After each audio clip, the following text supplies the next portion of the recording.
হযরতে আদম আলাইহিস সালাতু ওয়াস সালামের নাম আপনারা শুনছেন নি?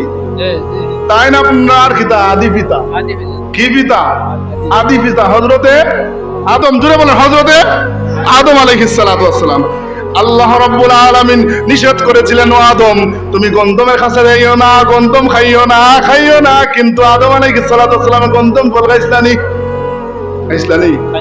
খাওয়ার বাদে দীর্ঘদিন পর্যন্ত কান্নাকাটি করছেন নি? দীর্ঘদিন পর্যন্ত আল্লাহর কাছে কান্নাকাটি করেছেন, আল্লাহ, কিন্তু কবুল হয় না।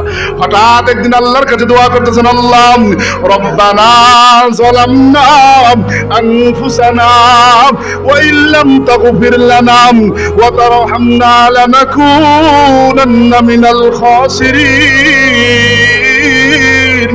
ও পরওয়ারদিগারে আলম, নফসের উপর জুলুম করেছি, মাবুদ গো মাফ করে দাও। ওই দোয়া করার পরে মাফ যিনি করেছিলেন তিনি কে?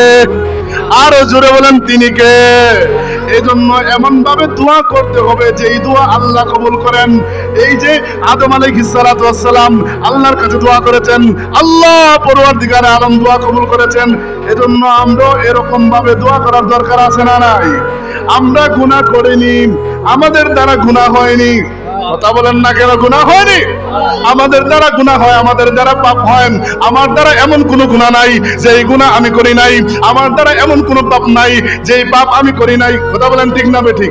আমি যদি হাতের দিকে তাকাই তো হাত নাপাক, আমি যদি পায়ের দিকে তাকাই তো পা নাপাক, আমি যদি জিহ্বার দিকে তাকাই তো আমার জিহ্বা নাপাক, আমি যদি আমার চক্ষুর দিকে খেয়াল করি আমার দুই চক্ষু নাপাক। কথা বলেন ঠিক না বেঠিক?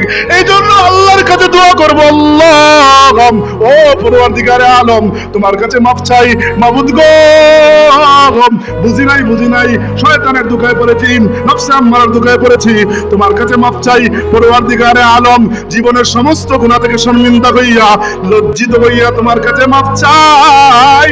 তুমি মেহেরবানি করে মাফ করে দাও। যিনি মাফ করে দিবেন তিনি কে? জোরে বলেন তিনি কে?